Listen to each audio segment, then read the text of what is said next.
السلام عليكم ورحمة الله وبركاته. waxaan rabaa inaan dhowr kalmo ka iraado maadaama sanad dugsiyeedkii cusbaa la galay. waxaa jira arday fara badan oo Soomaaliyeed oo ka gudbay marxaladii thanawiga ahayd ama dugsiyadii sare dhameeyay u gudbay marxaladii jaamiciga ahayd ama level of university. inta badan ardayda cusub waxaa soo food saara caqabada la xiriira dhanka kala doorashada kulliyadaha ama departmentska. hadii jeeraale waxay inta badan ardaydaas isku dayaan sidii ay u dooran lahaayeen.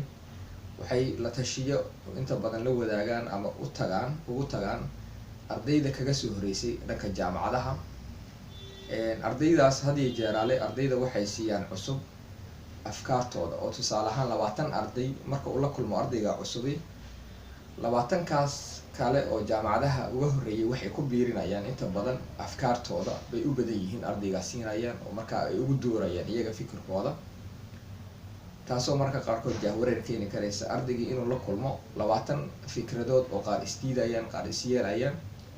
sidoo kale caqabadaha soo food saara waxa weeye dhanka waalidka oo inta badan kulliyadaha qaarkood jecel ama ku challenge garaya ardaydii inay bilaabaan.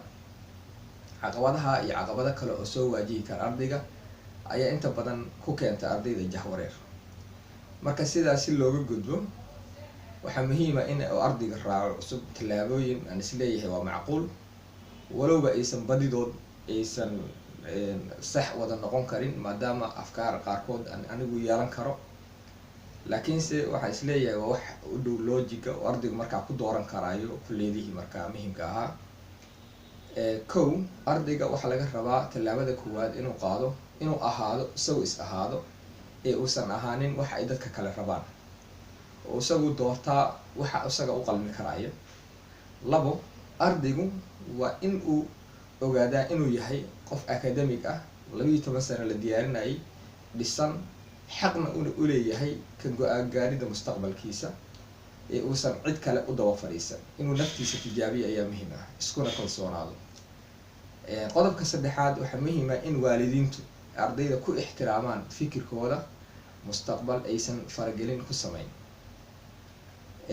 intaa markii laga yimaado ardayga waxaa muhiim u ah si uu u doorto kulliyadaha muhiimka ah ee waddanka ka jira waa inuu taxaa dhammaan ama liista sameeya dhammaan markaa fildiyada ama departmentska waddanka laga heli karaayo, inuu markaa taxaa kadib isku shaandhaynta koowaad uu ku saleeyaa yani maadooyinka uusan ama kulliyadaha uusan rabin ama uusan xiiseynin iska saara. waa isku shaandhaynta koowaad. isku shaandhaynta labaad waa inuu ku sameeyaa course content wax la yiraahdo, maadadaas waxay ka kooban tahay. oo tusaale ahaan ardaygu marka uu biologiyada ku fiican yahay waxa uu dooranayaa waxyaalaha la xiriira dhanka caafimaadka qaybihiisa kala duwan, beerihii iyo xanaanada xoolaha. sidoo kale hadduu ku fiican yahay dhanka xisaabaadka wuxuu aadayaa injineeriyadda sida dhismihii, isgaarsiintii, kombuyuutaradii, mataqaanaa electricitygii iyo weliba xisaabaadkii haddii markaa uu waxii markaa xisaab la xiriira. haddii markaa uu dhanka socialka ama artiska ku fiican yahay wuxuu aadi karaa hogaamintii, maamulkii, maareyntii, siyaasadii, diblomaasiyadii, mataqaanaa iyo waxyaalihii lamidkaa sida dhaqamadii, luqadihii. waxaa kaloo muhiim ah haddii tusaale ahaan uu ku fiican yahay dhanka carabida wuxuu aadi karayaa dhankii markaa diiniga oo kulliya shareeca oo kale aadi karaya. marka intaa markii laga yimaado waxaa muhiim ah ardaygii waxa usoo baxaysa markaa kulliyadii markaa u qalmay islahaana waxa weeye waa kasoo dhalaali karaysaa. marka maadada uu ku fiican yahay ayuu markaa ka dooranaya. haddii oo dhowr maada uu ku fiican yahayna waa usii fiican tahay opportunity markaa oo fududaanaysa uu kusii kala dooran karayo. isku shaandhaynta saddexaad uu ardaygu samayn karaayo waa maxay? markii wixii usoo hara waa inuu ku salayaa yani quality facility.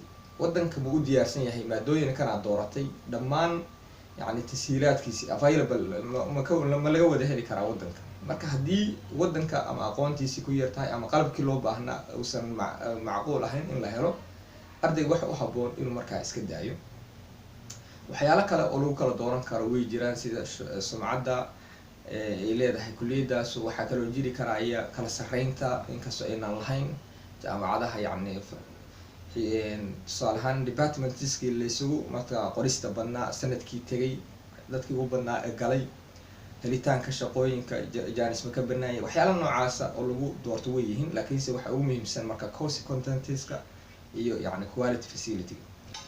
ugu dambeyn markaad samayso dhammaan isku shaandheynaha kala duwan, koorsooyinka ugu soo haray waxaa sameynaysaa priorities ayaa u sameynaysaa ama options.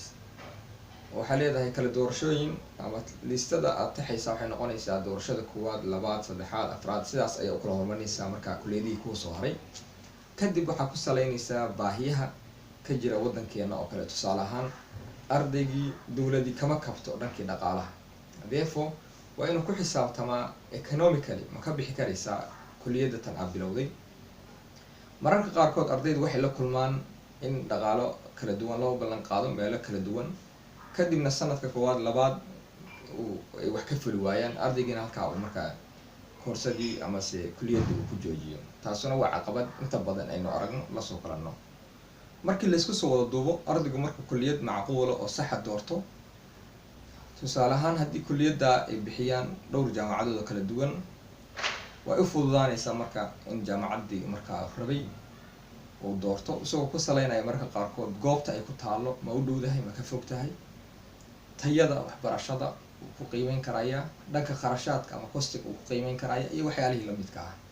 inahaas baan kusoo gabagabaynayaa. asalaamu calaykum waraxmatullaahi wabarakaatu.